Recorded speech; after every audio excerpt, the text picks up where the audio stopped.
Welcome to More Organised, Less Clutter, a podcast to empower individuals and neurodivergent families with practical, realistic tools to create a more organised, sensory-friendly, clutter-free and intentional home that works with your lifestyle and brain, not against it. I'm Narelle King, a professional organiser and neurodivergent mum who understands the unique challenges of family life. I help people just like you simplify your space, build sustainable organisational systems, and create more breathing room physically and mentally.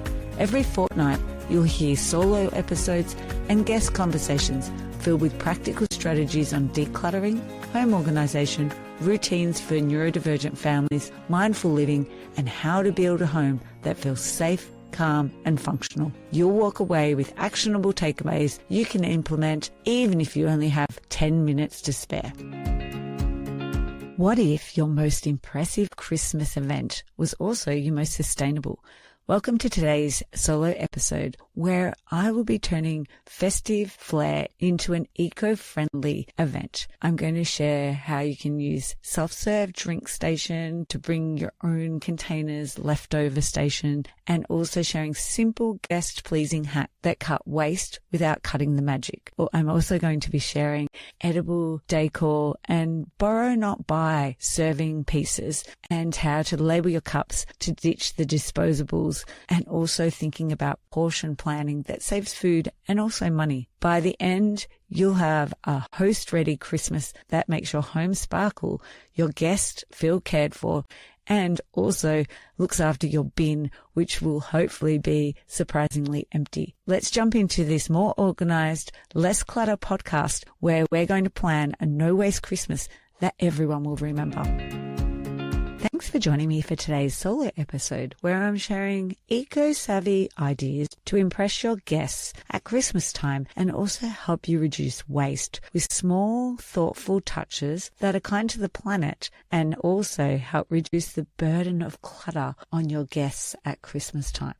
So I'm going to break this down into 3 parts. Before the event, also the actual day of the event, so setting the scene and all around the food, and then finally finish with some eco-friendly gift ideas for you. So let's start with the pre-event. When we're sending out our invite, we are going to be asking people to bring a container for leftovers that they can take home with them. We are also going to get them to RSVP with the types of food, whether they're meat, vegetarian, vegan. This is going to actually help us to cook on demand rather than just cooking too much. We're also going to be looking at the different parts of our kitchen and working out what we can borrow versus buying things. So it might be like our glasses, chairs, platters, maybe it's tables. It's things that we could find either from people we're inviting, maybe some friends, family,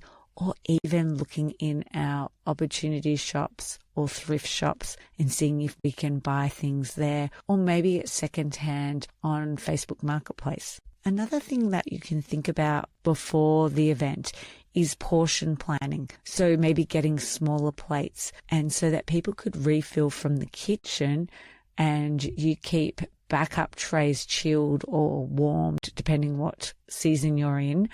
Because here in Australia, our Christmas is during summertime and the Northern Hemisphere is obviously in wintertime. It means that we can keep the food fresh, and also the food that is untouched can then be given the guests as leftovers to take home. Now, when it comes to the decor and presentation of our day, things to think about are having edible and reusable decor. For example, you might have your dried citrus garlands, or you might have greenery branches. We use gum leaves in vases around Christmas time.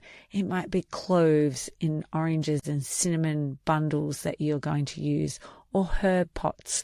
And you could place your cards, like the names of the guests, and they can then take them home with them. Or maybe it's even like seeded paper, and that's the place card with the guest's name, and then they can take them home and plant them.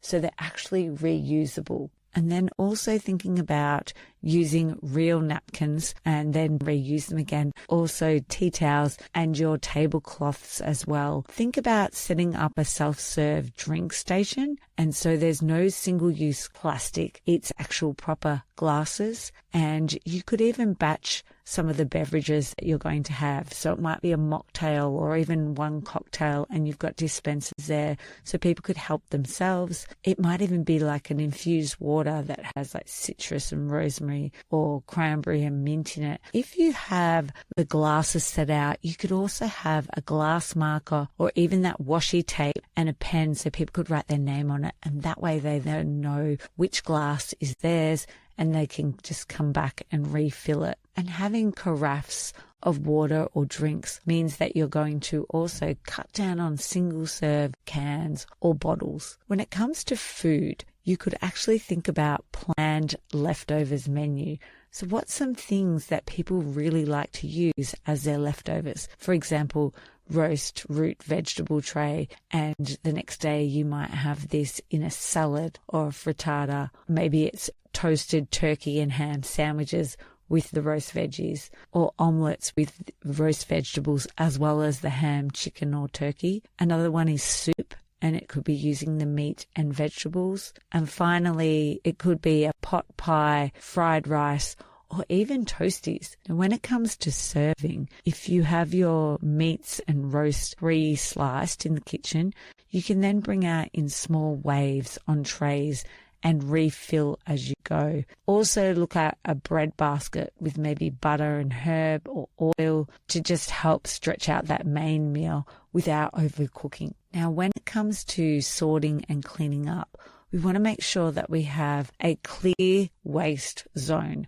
So it's really clearly labeled compost, recycling and returns, and finally landfill, with either written or maybe picture examples so that everyone is really clear and what is being placed into these different bins. Then you'd have your leftover love station. And this is where people can fill a box, label it, and use it the next day. If people have bought their BYO containers, or you've got a few spares or some spare jars, then they can place their food in it, have some masking tape there and Sharpies so that they can then label it with what it is, maybe the date, and even any reheating tips that they need to remember on their container. Comes to gifts, the eco-saving ideas I'm going to share. You can also go back to episode 66, and there are so many more examples. But our first thing is a low-waste secret Santa.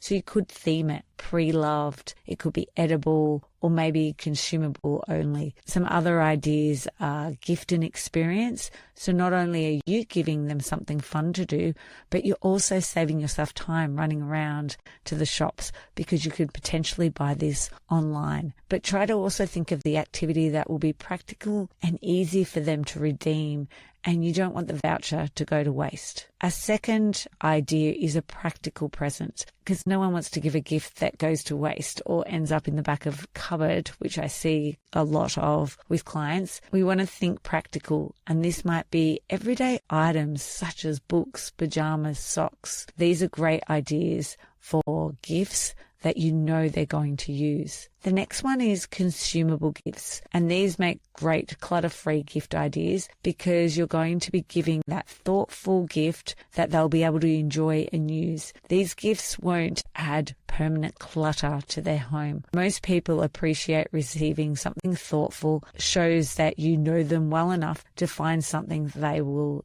enjoy. I know as a kid, my parents would give my opa specular biscuits for his Christmas present. That we've sort of continued with that tradition, giving my own dad the specular biscuits and particular chocolates that he really enjoys. And my last idea for a clutter-free gift are gift cards, because the person can use them to treat themselves to something special or for something that they need or maybe even that they want. So you could opt for gift cards that let the person purchase an experience, or maybe consumable items instead. So if you are looking for more ideas, scroll back to episode 66 and you'll be able to find a whole list of all of those experiences and other gift ideas. So I hope by sharing these eco-savvy touches, you can feel prepared for Christmas. Maybe also save some money and keep waste close to zero that will leave you feeling good and impress your guests. Thanks for listening to More Organised, Less Clutter. Would you like to have a home for everything and easily be able to find the things you need during the festive season? To help you have the best Christmas season, I've created an extra special free resource for you, the Christmas Declutter Calendar. Quick and simple ideas designed to give you immediate results in just 15 minutes each day. Feel more organised this Christmas and download your Christmas Declutter Calendar from simplyhappy.com.au in the resource section. I'd like to acknowledge the Wathaurong people of the Kulin Nation on which this podcast is recorded as the traditional custodians of the land. I pay my respects to their elders, past, present and emerging.